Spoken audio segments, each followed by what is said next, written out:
Bueno, ya está con nosotros nuestra primera invitada de la tarde, quien es la directora del Museo del Canal, Ana Elizabeth González. Buenas tardes, señorita Ana.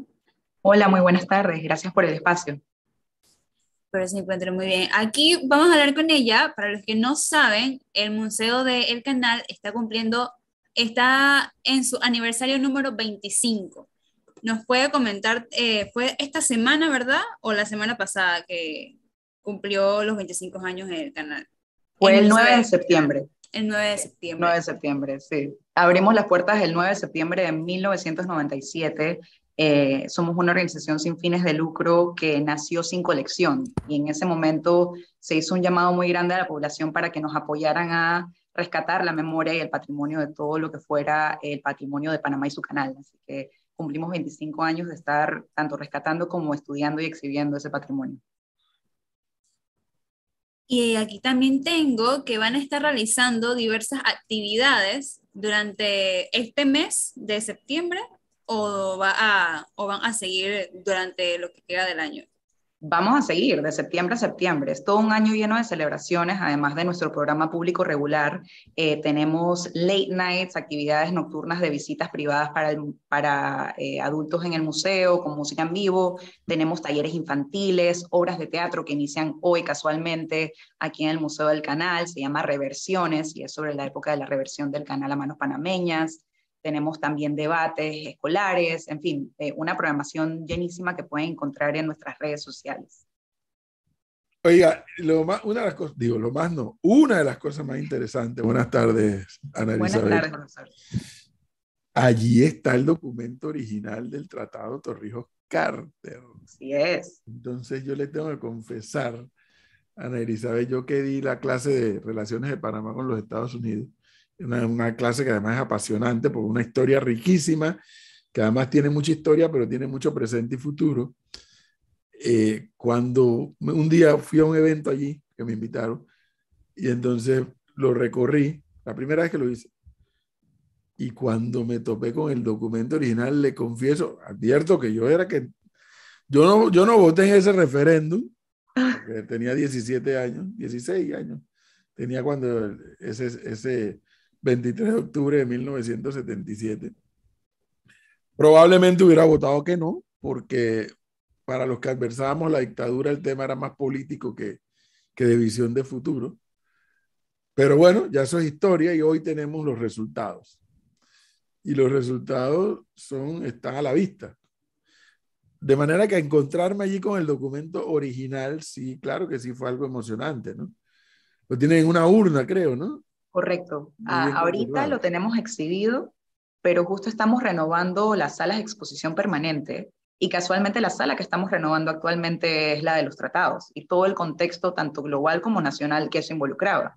Así que vamos a tener una sala que inaugura en diciembre, que cuenta cómo Panamá vivió en un régimen militar, qué conllevaba eso en la O época. sea, Y es una historia que el museo va a contar la historia que los profesores de historia no cuentan en las clases. Eso es lo que va a pasar.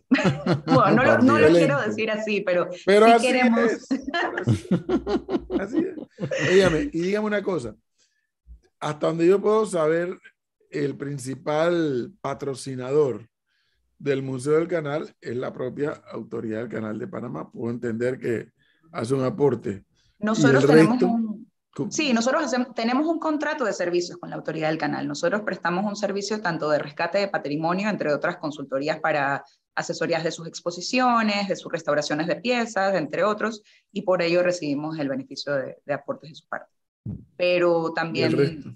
el resto, bueno, de programas públicos como el que les estaba mencionando antes, de la boletería y la visita del público, alquiler de nuestros espacios también, nosotros alquilamos espacios para eventos privados, y ese tipo de colaboraciones es lo que nos mantiene andando. ¿Cómo, Ana, cómo se... No hay Permiso, Jorge. un segundo, no hay Sí. presupuesto del Estado aquí.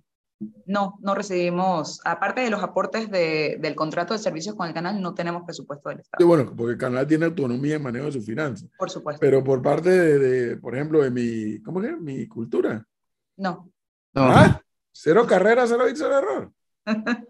no. Ah, qué barbaridad. Por eso andamos como andamos.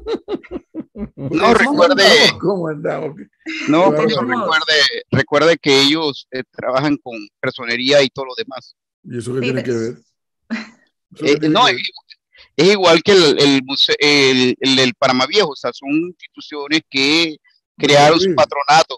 ¿eso qué tiene que ver? Pero es que eso es una discusión que otro día hacemos. Ah, por si usted ahora trae la discusión, ahora no la quiere. ¿Para qué la plantea? No, y te deja picado, pues. Sí. No, es un tema que no voy a poner en situación engorrosa a Ana Elizabeth porque es un tema que hay que legislar y transformar. ¿Es Sí, o no y- un museo? ¿Es o no un museo? Sí, es un museo, pero ¿Es del Estado o no es del Estado? no es del Estado, no, es privado. Bueno, un momento. es privado. A ver. Ahí es donde está la diferencia, profesor. ¿De quién es el patrimonio que está allí? Del Estado. Es nacional. Ya, fin de la discusión. No, no es fin de la discusión. Fin de la discusión. No hay manera de eximir No, al no. Ministerio de Cultura. Sí, si me permiten, sí colaboramos mucho con el Ministerio de Cultura y tenemos un pero ese convenio sí es con rico, ellos ¿no? que es más de intercambio de diferentes niveles, pero económicamente no. No, por eso, así sí es rico. Que el Museo del Canal profesor, colabore, pero que no, el Ministerio no mande Mire, atrás. mire, para ponerle un ejemplo, Dios, y de verdad no quiero meter a Silvén. No, ya la metió, sí, ya la metió. No, porque no es cómodo para ella. Porque, por ejemplo, mire, el Teatro Nacional se remodela por parte del gobierno, millones de dólares, pero para usar el Teatro Nacional, para alguna obra de teatro, hay que pedirle el favor, rogar al señor que dirige el Teatro Nacional para poderlo utilizar. Y él decide si la obra tiene el valor suficiente cultural para presentarse o no en el Teatro Nacional. No es del todo así. Yo fui miembro del patronato del Estadio Rod Caruth y tengo bien clara. Bueno, yo le quiero decir que el Teatro Teatro Nacional, a administrar, como es el caso del Museo del Canal. el Teatro Nacional se maneja de esa manera. Y el Estadio Rod Caruth y todos los que tienen patronato también, pero no dejan de ser del Estado. No, es que en ese caso, vuelvo y le digo, en el caso del Teatro Nacional, y vuelvo y le digo, No, señor. es una discusión por otro tema. Bueno, pero yo quiero saber cuándo van a abrir el museo. El Teatro Bueno, Nacional, la sala nueva o lo que están el haciendo. Yo quiero saber. señor que dirige el patronato del Teatro Nacional. Es más, los empleos que están son hasta groseros cuando uno va a hacer algo ahí dentro del Teatro Nacional, porque ellos se creen propietarios del Teatro Nacional. Pero bueno, Ana Elizabeth, yo le quería hacer una... Yo vengo llegando, yo me quedé en el Canal de Panamá, no sé en qué momento entré al teatro. No, lo que le iba a preguntar a Ana Elizabeth, mira, yo conozco el teatro, el museo, perdón, del Canal de Panamá. Incluso ahí trabajó alguien que, no sé si todavía trabaja, un joven Ciniglo, que practicó conmigo y nos hicimos buenos amigos. Y yo recuerdo que, mira que lo mencionaste y me viene a la memoria así, porque ahí se presentaban muchas obras de teatro. Mi pregunta va más que nada, va dirigida a 2 puntos. 1, los panameños valoramos lo que hay ahí adentro. Y 2, hace un rato cuando usted mencionaba el tema de la historia y de todo lo que se debe contar, para bien o para mal, al panameño y a los que no son panameños. Mi pregunta es un poco si ustedes dan esas visitas gratis a los estudiantes, tanto de escuelas públicas como privadas, para que puedan conocer de cerca todo lo que implica esa obra, más allá de la parte de ingeniería, de la parte de esa historia que tenemos y de lucha que tuvimos para conquistar en la quinta frontera, el Canal de Panamá. Bueno, empiezo contestando de atrás para adelante. Claro. Nosotros sí otorgamos concesiones a diferentes grupos, entre ellos colegios públicos, sobre todo personas que nos visitan de áreas que hacen el viaje hasta la capital y tienen una agenda llena porque vienen a ver todo lo posible, colegios que vienen desde Veraguas, de Chiriquí incluso, y que duermen en Panamá, así que sí hacemos viajes en que damos esa concesión a diferentes grupos a solicitud. Trabajamos también con la policía y áreas en riesgo social para traer a chicos a que conozcan esta historia, pero sí obviamente dependemos de las entradas para subsistir, así que buscamos de alguna manera patrocinio de entidades o de organismos que quieran apoyarnos a patrocinar las escuelas, a que puedan venir todos a conocer esa historia, que definitivamente es no solo vital, sino necesario conocerla. Y la otra pregunta que me hiciste... Más que nada era si los panameños valoraban lo que hay Totalmente, totalmente. Los panameños yo creo que desconocen mucho de su historia, pero no por eso es menos, cuando la gente viene aquí valora su historia, se impresiona por su historia e incluso me atrevo a decir que salen con ganas de aprender más. Es simplemente el hecho de que desconocen lo que tenemos para ofrecer y por eso les agradezco este espacio para poder compartirles esa historia que tenemos dentro del museo, porque sí vemos que la gente viene, sí vemos que repiten esa visita y mucha gente no nos conoce.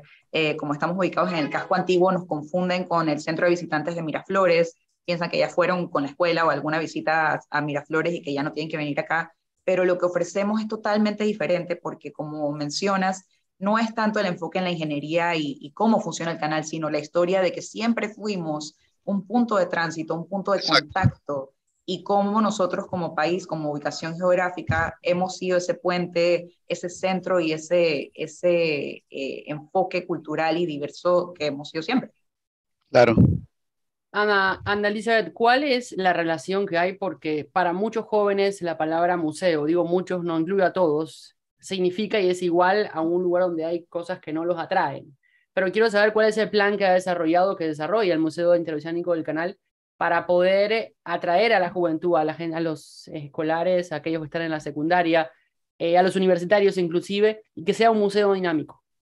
Bueno, lo que estamos haciendo es que tenemos un equipo fantástico de tecnología que está intentando plasmar la historia de una manera interactiva. Sabemos que las nuevas generaciones consumen a través de pantallas, consumen la información de una forma diferente, entonces no es reemplazar el tipo de curaduría tradicional, sino cómo lo adaptamos para diferentes públicos. Hay personas que le encanta leer todo el texto que está en pared, todo el texto que está cerca de los objetos, hay gente que ve las imágenes más que otras que la palabra, y hay gente que interactúa mejor con pantallas. Entonces, más que presentar y pedir memorización, interactuamos con el visitante y buscamos lo que es intentar plasmar un escenario donde el visitante pueda decir, yo qué hubiera hecho en este momento de la historia. Por ejemplo, cuando hablamos de la vía en la zona del canal y la construcción del canal, tenemos un juego donde la persona puede llenar sus datos y recibir un contrato de que se le comunica que está contratado para construir el canal y se le da la asignación de Silver o Gold Roll. Entonces es un discurso de, pero ¿por qué yo soy uno u otro? Y es esa injusticia de que dependiendo de dónde venías, tenías un salario diferente y un estilo de vida diferente y no era justo. Y claro, eso lo genera un juego virtual que tenemos en la exposición. Ese es uno de los ejemplos que puedo darle. ¿Y hay algún acuerdo con el Ministerio de Educación para que las escuelas puedan llegar cada vez más al museo? Estamos buscando acercamiento con el Ministerio de Educación, pero actualmente no hemos recibido respuesta para un acuerdo. Hay un día, o ya eso no, hay un día que es gratis, ¿no? Actualmente no. Lo que sí tenemos es algunos días que son gratuitos, dependiendo, por ejemplo, el de los aniversarios, creo que también el 9 de enero. Tenemos algunos días que designamos que sabemos que viene el Día de los Museos, que sí designamos de gratuidad, pero no hay un día específico de la semana. Ana Elizabeth, cuando yo visité el Museo del Canal de Panamá, y lo visité varias veces en algún momento, hay algo importante que forma parte de la historia del Museo del Canal de Panamá.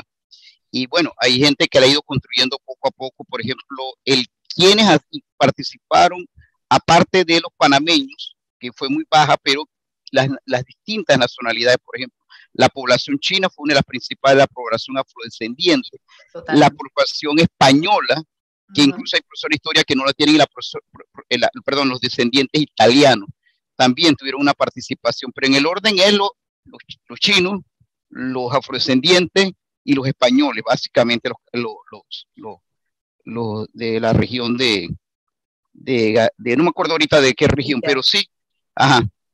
Sí. Entonces eso también lo transmiten allí, porque yo recuerdo que eso se estaba como tratando de construir, era una de las salas que se estaba tratando de hacer para que le diéramos esa parte de ese entender que quienes participaron, quienes construyeron esa obra en Panamá. Te comparto que esa fue la primera sala que renovamos. Empezamos con el segundo piso de exposiciones y esa la abrimos en marzo del año pasado. Así que invito a todos a que vean, porque ya hemos renovado 2 salas. La primera es la vida en la zona del canal y en efecto antes se contaba mucho más el enfoque de quiénes eran los ingenieros y un poquito más del punto de vista senior en ese sentido. Y ahora lo que hemos querido es diversificar esa narrativa y de verdad plasmarle al público toda esa diversidad que llegó y esa migración masiva a principios del siglo XX a construir el canal estadounidense y que forma esta comunidad en la zona del canal. Y al final fueron 97 países los que contribuyeron personas para construir el canal de Panamá. Eso conlleva a un impacto social enorme que todavía podemos ver en la diversidad cultural de Panamá hoy en día, en un territorio tan pequeño. Entonces sí hacemos hincapié no solo en quiénes eran, sino el estilo de vida que tenían, y también, como mencionamos, lo bueno, lo malo y lo feo, aunque yo quiero decir que la historia no es ni mala ni buena, simplemente es lo que es, y hay que transmitirla con todo lo que eso conlleva, y es conversar de la discriminación que hubo en el momento, la lucha por los derechos humanos que hubo en el momento, cómo eso impactó la sociedad, y el impacto que incluso tuvo en las artes, la gastronomía y otras formas de expresión de la época, son parte de la sala de la vida en la zona del canal. Y luego renovamos la primera parte de la lucha por la soberanía, que es la segunda sala, y que inicia en 1903, pero ¿qué está pasando en Panamá? ¿Cómo llegamos a crear esta zona del canal? ¿Qué pasa con el Heibuno Barila, que también tenemos aquí en el Museo del Canal? Y todas estas luchas y movimientos civiles que culminan en el 9 de enero del 64, cuya bandera custodiamos actualmente. Yo tengo una pregunta a la licenciada Ana Elizabeth, pero necesito saber un poco de ti. Ok. Me imagino que estás en el puesto. Oye, más respeto, oye, ¿qué pasa? Oye, bueno, Ana Elizabeth, me imagino que tienes toda una experiencia en este tema del mundo de los museos, o esta es tu primera vez manejando, administrando o en algún tema relacionado con museos. No, yo toda mi carrera ha sido en el área cultural y de museos. Ok, bueno, por eso entonces ahora me siento tranquilo y con la autoridad de poder hacerte esta pregunta. Me imagino que tú has viajado por muchos lugares y has conocido muchos museos, porque para conocer museos hay que viajar lastimosamente. Aquí no tenemos tantos museos ni tan grandes ni tan esplendorosos como los hay en otros países. Y me imagino que los conoces, habrás viajado a los museos en Nueva York, en Europa, etcétera. Y me imagino que también conocerás cómo se maneja o cómo es la administración o cómo es el manejo entre el Estado, las fundaciones, el museo, etcétera. ¿Qué tú pudieses replicar de lo que conoces que se hace en otro lugar con éxito, hacerlo aquí en Panamá? O sea, si tú me dijeras, mira, a mí me encantaría que de repente la administración o el manejo, el presupuesto del museo se manejara de esta forma, como sucede en el museo de no sé qué, en Madrid. O sea, ¿qué experiencia de allá afuera, y vuelvo y repito, exitosa, tú replicarías aquí en Panamá? Porque esta discusión la tuvimos, bueno, esta conversación la tuvimos hace un tiempo en este mismo programa con el profesor Cabrera, con Jorge Lito, y yo les hacía la pregunta, ¿por qué aquí en Panamá no tenemos museos tan ricos y tan diversos y tan llenos de contenido? Hay unos cuantos, está el Biomuseo, está el Museo del Canal, pero cónchale, yo siento que aquí nos hace falta un poco más de eso. Entonces, por eso te hago la pregunta a ti, que eres una experta y que conoces este tema. ¿Qué tú replicarías de afuera aquí en Panamá? Bueno, mi experiencia siempre fue trabajando en museos afuera. Justo antes de venir a Panamá, yo regresé en media pandemia. Yo viajé en un vuelo humanitario en julio del 2020 para empezar este trabajo el 1 de agosto del 2020. Wow. Me reclutaron en pandemia, pero yo estaba dirigiendo una fundación de arte y previo a eso un museo en Londres, en Inglaterra. Wow. Y te diría que dos cosas. Yo creo que la cultura es un derecho humano y en Panamá se consume como un lujo. Y yo creo que primero hay que empezar a democratizar la cultura al punto de que la gente sienta que no es algo a lo que tienen que aspirar, sino es algo a lo que tienen derecho. Una vez que tú creas esa demanda y que la persona siente que es pertenencia suya, su historia le pertenece, se vuelve mucho más, te lo pongo así, nadie lava un carro alquilado. Nadie lava un carro alquilado. Tú lavas el carro que tú pagas, por el que tú pagas y el que sientes que es tuyo. Cuando tú sientes pertenencia sobre tu cultura, tu patrimonio, tu historia, tú lo cuidas. Pero mientras sientes que es de otro y que lo estás usando prestado, no vas a invertir en cuidarlo. Entonces, sí, te diría que las alianzas privado-públicas han sido lo más exitoso que yo he visto y que es el futuro del sector cultural. Necesitamos apoyo no que se vea como una caridad, sino que es una correlación para el crecimiento de un sector cultural. Es involucrar a la empresa privada y que no se vea como que esto es responsabilidad social. No, esto es parte de lo que uno debe contribuir como organización a la sociedad. Y no como algo que es, te doy dinero y ya, sino proyectos colaborativos entre público y privado. Eso es lo que más he visto que ha funcionado al exterior. Pero sí es algo que está fomentándose y que todavía está en pininos en muchos lugares. Sin embargo, yo creo que ese sentido de pertenencia y que la gente se sienta empoderada y que no espere que otro le resuelva, sino que tome el incentivo de querer hacer cultura y proteger la cultura cada uno, es parte de lo que necesitamos para que... Y dime otra cosa, y tú consideras que de repente, y esto digo, yo sé que la gente me conoce porque le doy mucho promo a cuanto gobierno aparezca por aquí en este país, pero ¿tú consideras que el gobierno pudiese aportar más? Bueno, siento que la respuesta fácil de sí o no, yo siento que siempre se va a poder aportar más a la cultura. Siempre, siendo un país en el que obviamente velamos por el crecimiento económico, la cultura pasa a segundo plano, o sea que siento que la respuesta fácil es sí, pero entiendo que es complicado a veces y que no podemos depender de un ente institucional para que nos solucione mientras nosotros como panameños no invirtamos en consumir y en promover nuestra cultura, no sé por qué esperamos que otro lo haga por nosotros. Perfecto. Gracias, de verdad. Mil gracias. Oiga, Ana Elizabeth, una pregunta también en relación a, por ejemplo, en ese rescate algo que me gustó, porque es cierto, la cultura es un derecho humano y un derecho al que todos deberíamos reclamarlo como propio, y no la cultura elite, porque siempre creemos que la única cultura que existe es el ballet, la orquesta sinfónica, las presentaciones, las obras de teatro y cosas como el estilo. La cultura es todo. Y vuelvo y le digo, ahí en el Museo del Canal de Panamá vi unas muy buenas obras de teatro montadas por ustedes, no sé si era por ustedes, que tenían que ver un poco con ese dibujito que no me termina de gustar allá atrás, pero un poquito de eso, la llegada de los aborígenes, la llegada de los colonos, como usted mencionaba, una muy buena obra de teatro, la verdad. La vi allí, pero lo que le iba a preguntar es, ¿cómo llega la bandera de 1931 al Museo del Canal de Panamá? Antes de eso te hago un mini paréntesis de esta pintura porque es bien interesante. Se llama La destrucción del ancestro.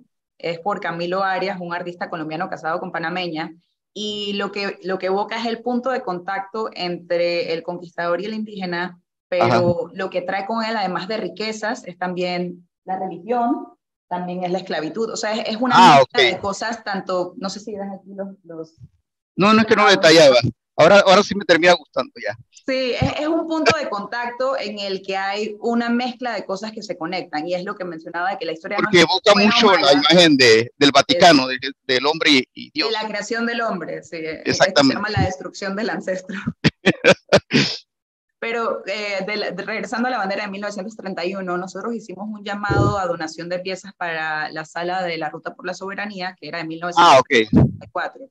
Y en eso la familia Quirós, con la señora Aixa Raquel Jaén de Quirós, nos contactó porque sus familiares habían sido miembros del Grupo de Acción Comunal, que era un grupo civil que se formó en 1923, si mal no recuerdo, que buscaba regresar a derechos nacionales en contra de las represiones del Ejibuno Varila.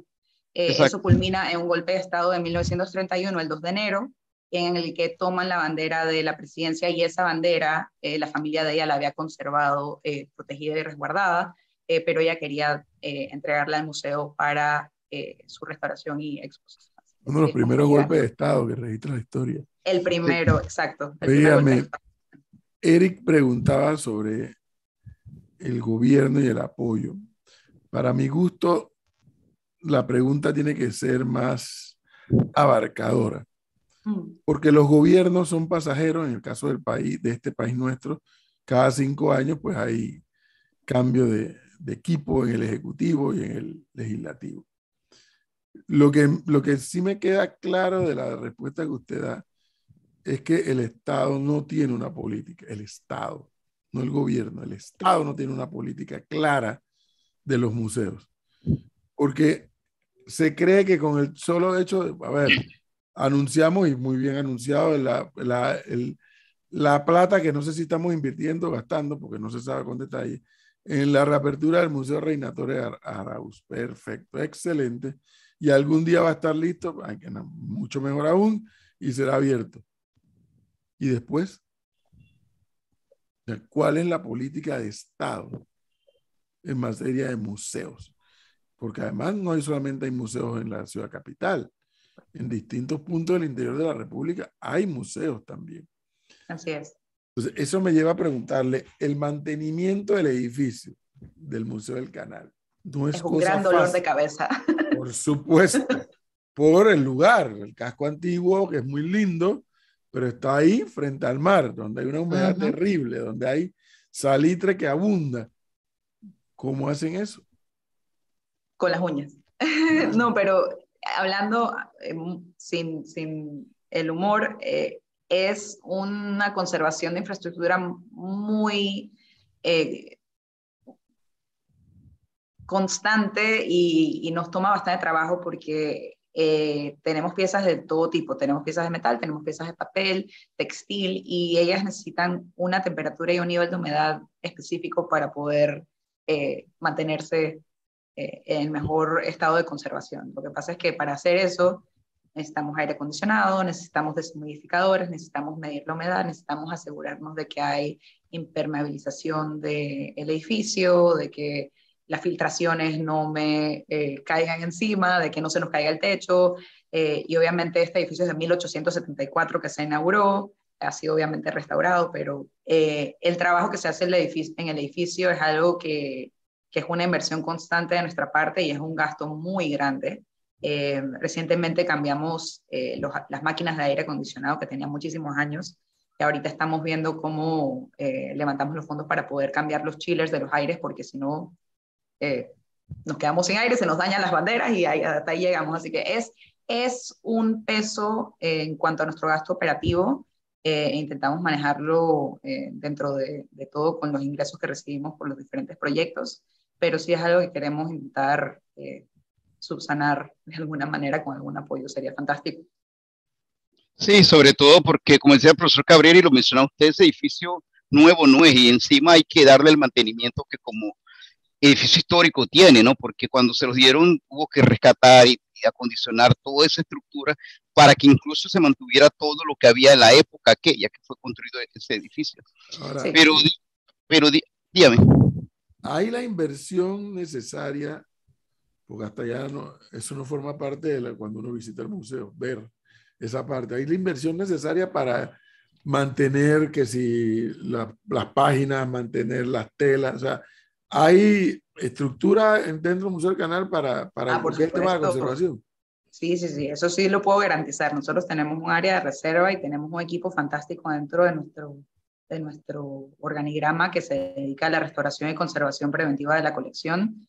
Son las estrellas del museo, las estrellas que no vemos cuando visitamos, pero que, y les mando saludos de aquí porque bueno, todo el equipo del museo son unas estrellas, y sin ellos esto no funciona. Somos 52 ahorita mismo, y la verdad es que el trabajo que conlleva mantener esto abierto, operando y con toda la colección al nivel que la mantenemos, es bastante, así que es un orgullo para mí contar con un equipo tan fantástico como este.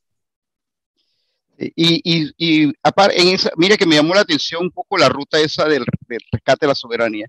También tienen lo de la Operación Soberanía casualmente. Sí, tenemos las banderas de Operación Soberanía y ahí tenemos testimonios de Carlos Arellano Lennox y del profesor Arturo Ríos en grabación antes de que falleciera. Así que tenemos sus testimonios en audio también para que las personas lo puedan escuchar. Wow. Pensé que no la había si me permite, Jorge Luis, Ana Elizabeth, ahora que estás hablando, me perdí un ratito porque tenía que moverme de equipo. Estaba en la oficina, ahora estoy en el carro. Pero ahora que estás hablando de todo este compendio de cosas acerca del camino, no sé si se habrá comentado ya, pero te lo comento yo.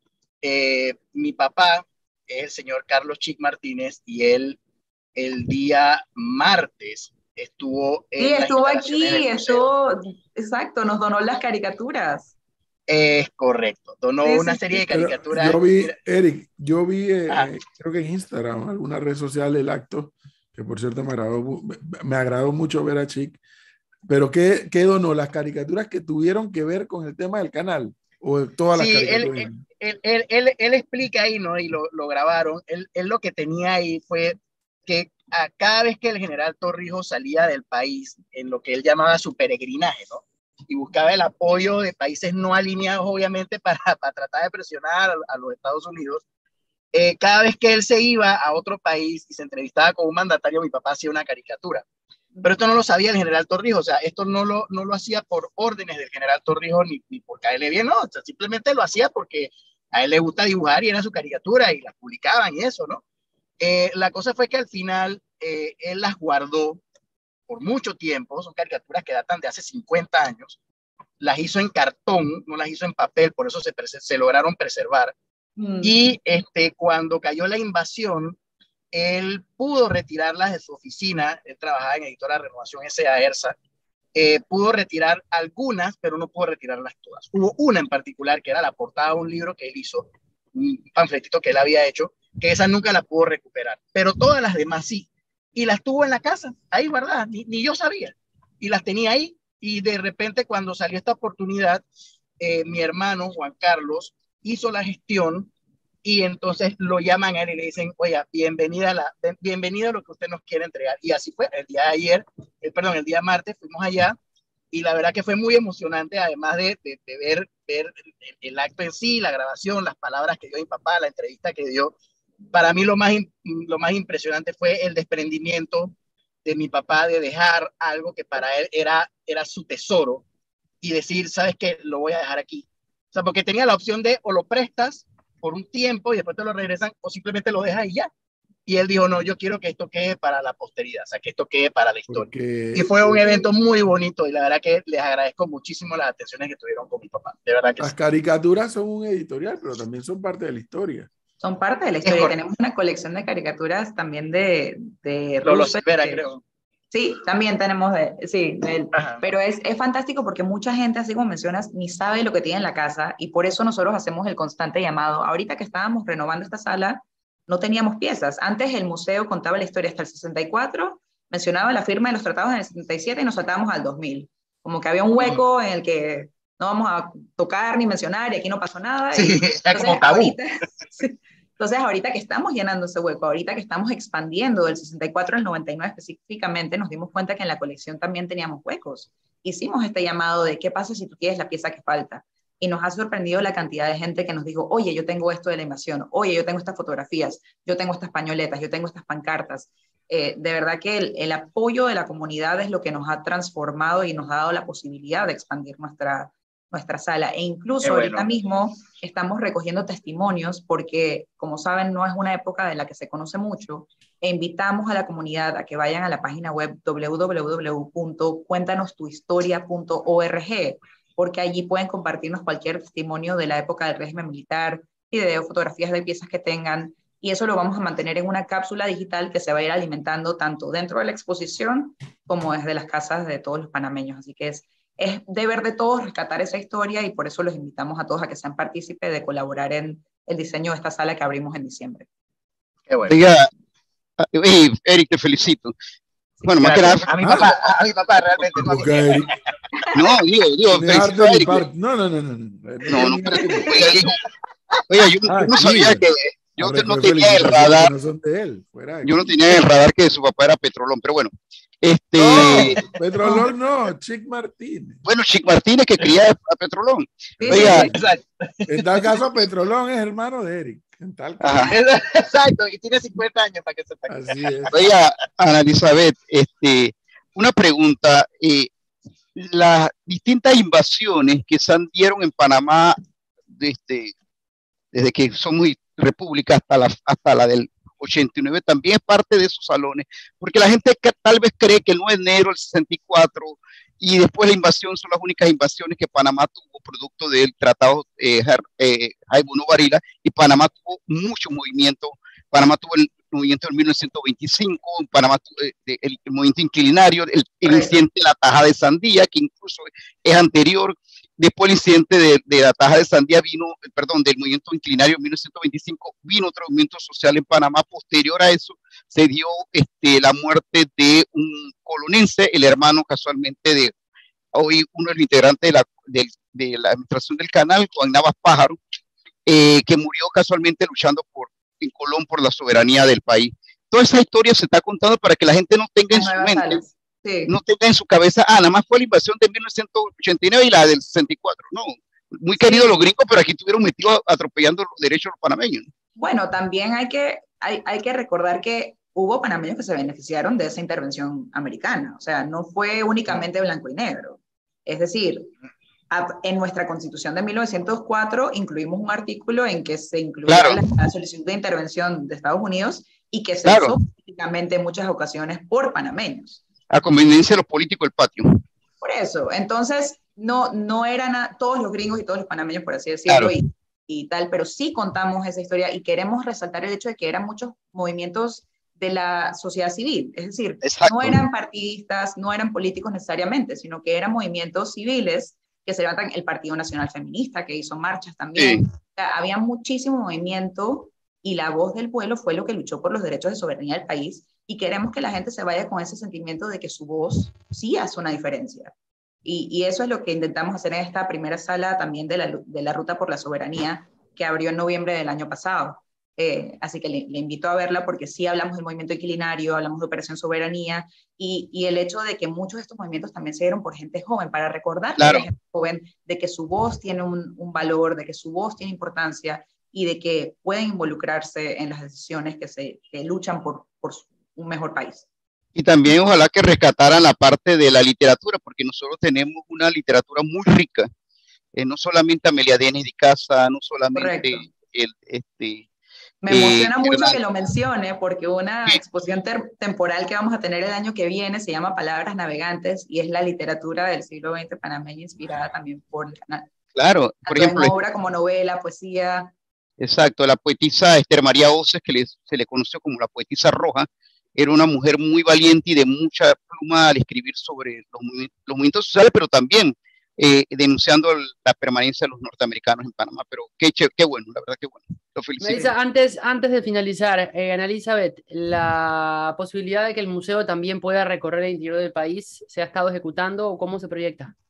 Bueno, actualmente nosotros administramos también el Centro Interactivo de Santiago de Veraguas, que está diagonal a la iglesia, por los que no han ido, está fantástico, fue diseñado y abierto, inaugurado justo antes de la pandemia en el 2019, y ahora que hemos recuperado más movilidad, queremos intercambiar estas exposiciones, además de que sí tenemos algunas exposiciones que están viajando, por ejemplo, la exposición del Bicentenario, que inició en el Museo del Canal y que está ahora mismo recorriendo el país en diferentes centros de museos nacionales, y que son colaboraciones que sí hacemos a nivel nacional y queremos seguir implementando. Por ejemplo, Palabras Navegantes, también queremos que empiece aquí y esperemos conseguir el apoyo para poder hacer que viaje al interior del país. Sí. También tenemos tours virtuales para que las personas puedan acceder a nosotros de manera virtual, si les es posible. Ahora sí, muchísimas gracias por su tiempo para explicarnos. A ustedes, muchísimas gracias. Que tenga buena tarde y éxitos. Muchísimas gracias. Hasta luego. Gracias.